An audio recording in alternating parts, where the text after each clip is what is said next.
When thinking of the national parks, our mind sends us on a journey to some of the most iconic vistas in America.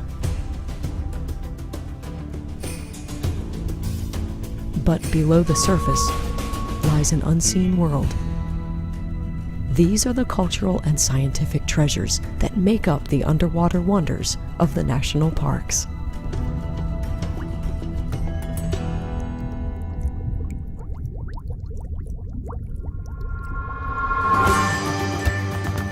Death Valley National Park.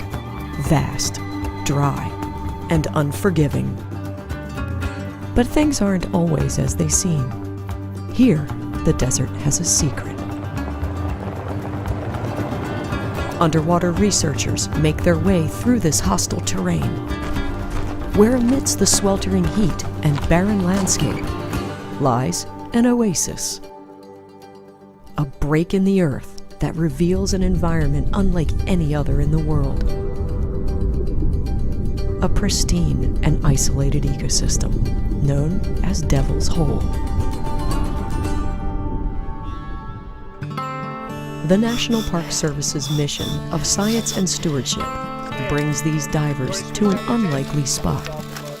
In temperatures that routinely exceed 100 degrees Fahrenheit, they prepare to do their part in studying and protecting this hidden treasure, which they hope will remain for generations to come.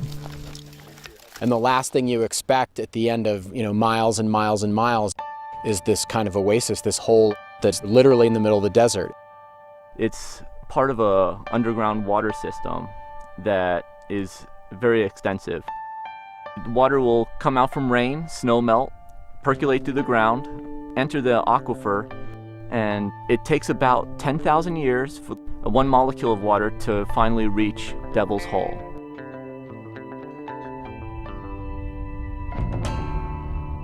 And what's really neat, it's considered an extreme environment. It's 93 degrees Fahrenheit year-round, so it's like bath water. Also, it's very low in oxygen.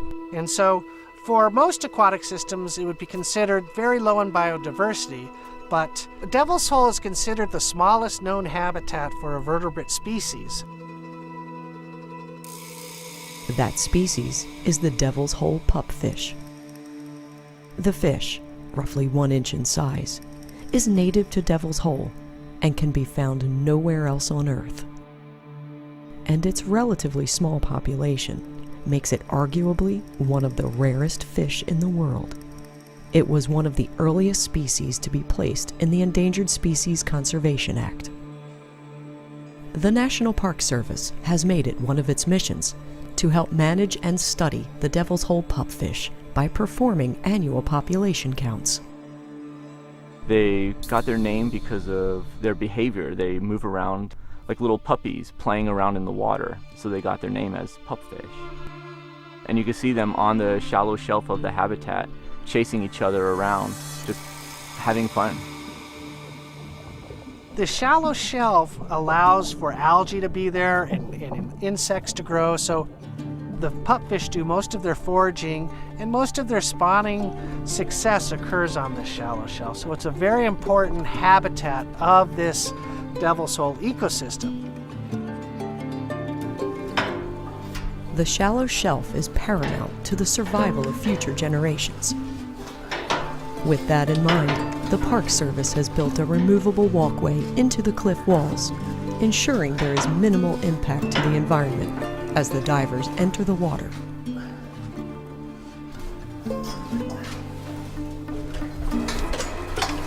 We have a group of safety divers that have been volunteering their time here for several decades. We have one in particular that's been counting Devil's Hole pupfish for 39 years.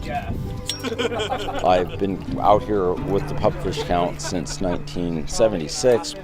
Yeah, I don't know of anyone who's been diving longer. But getting in the water in itself is kind of a unique experience. I mean, the water temperature is 92 degrees. There's air in that one. Okay, I turned both of them on. Everybody ready for pressure check? Have you been checked? Yes. You don't have to wear a wetsuit. You don't have to worry about thermal conditions. I mean, the water is perfectly comfortable to dive in. Are we ready? Everyone's good?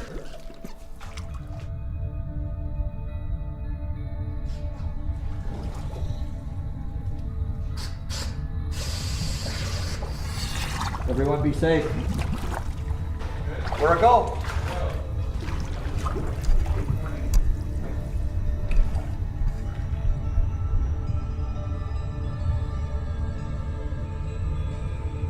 Many of the researchers have been diving the cave for years, and they know the layout like the back of their hand. Once you get in, it's a very unique environment because everything is at an angle. There's no straight down. Everything is like if there was just a crack and this crack opened up in the earth and it filled with water, that's the whole environment.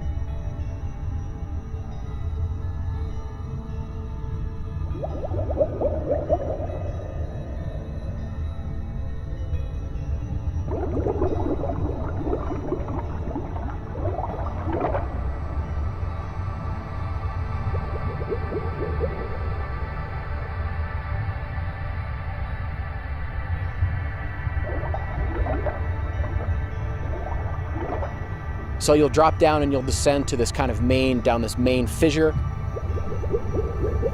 And it kind of ends where there's this place they call Anvil Rock.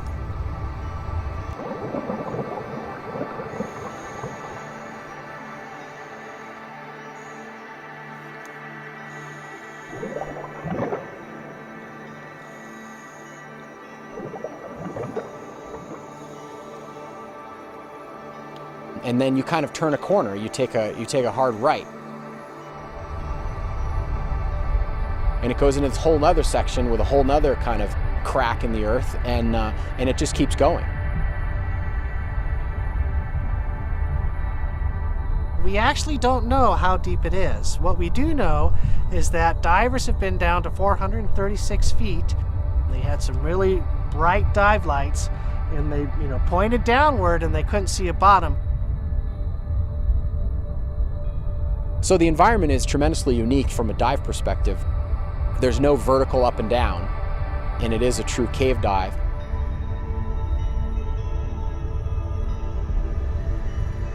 When we go under that cave, it's called the flat room. We do that so our bubbles move the fish around. So when we come back up and count that level, they're moving around more and easier to see.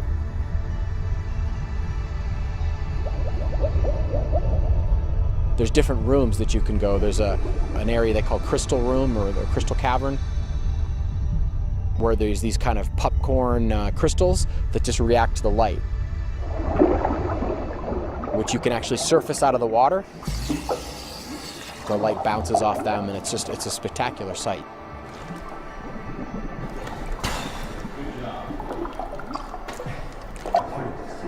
Not too bad. You're good. Okay. Thank you.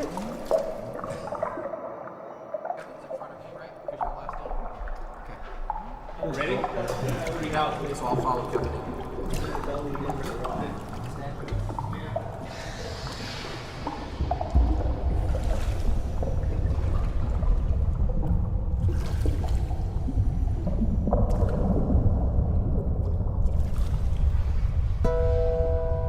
The fish counts were established in the 1970s and occur twice a year, once in the springtime and once in the fall.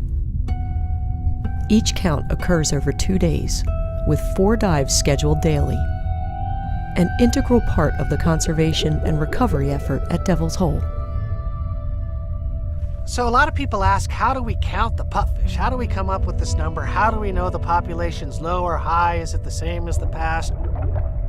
So to do this, we descend down to a depth of about 105 feet. We work in 2 teams of 2, and within one of those groups we have a counter and a safety diver.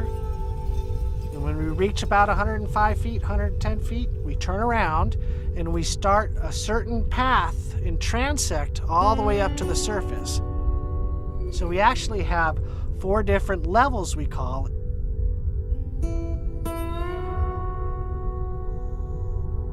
So when you count the first level, write down the number.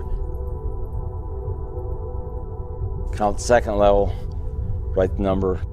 Go up the third level, count the number. And then the 4th level is actually the area right below the drop-off there for the breeding ledge.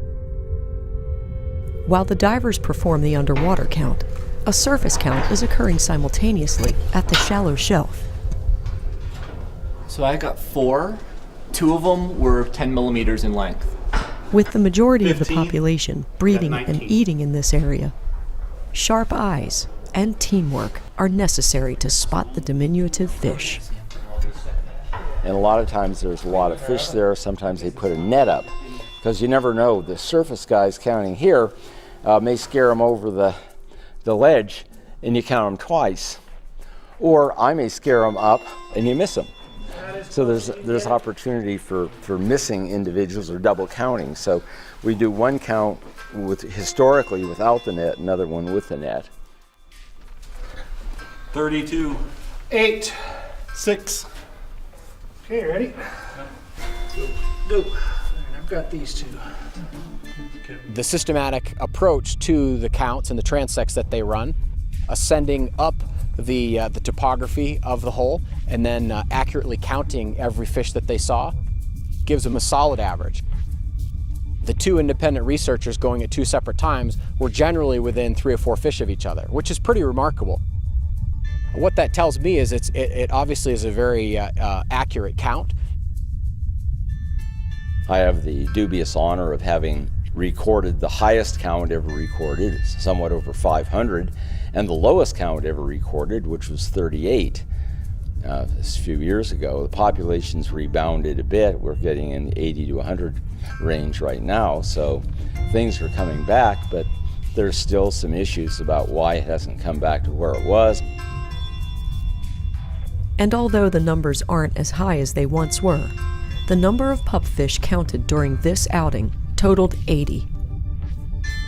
That's more than double from the historic low count of 2013, when the fish were estimated to number in the 30s. And although things are looking better, the total is well below what it once was. The best description of the Devil's Hole pupfish is the canary in the coal mine of global climate change. If you want to study the impacts of climate change before it really affects everybody else, pick an organism that is extremely sensitive to climate change. So there are several hypotheses of why this population has declined over the last, say, 15 to 20 years. One is to climate change. The atmospheric temperature is getting warmer, and it's projected to even get warmer in the next 20 to 40 years. That slight increase in atmospheric temperature can push a daily high above what the eggs can handle that are laid on a shallow shelf. The research at Devil's Hole not only provides a glimpse into the pupfish population, but could also help predict the impact of climate change on a variety of different species. It's exciting. It's really a privilege to be able to scuba dive and work with, arguably the most endangered fish on the planet. So Devil's Hole is one of a few places in which you have an isolated fish that lives in an aquatic habitat that doesn't have an outlet to anywhere else. It's a hot, warm environment, it's extreme environment. So we have a lot we can learn about how has this fish adapted to hot temperatures, hot water, low oxygen, limited food in the winter.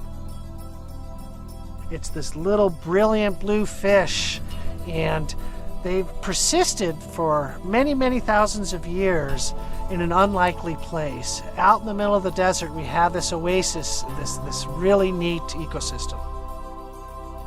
An ecosystem that, despite its unforgiving surroundings, has seen life flourish at its depths. And with the help of the Park Service and its many volunteers, the conservation of this remarkable underwater wonder ensures that the Devil's Hole pupfish will continue to thrive for years to come.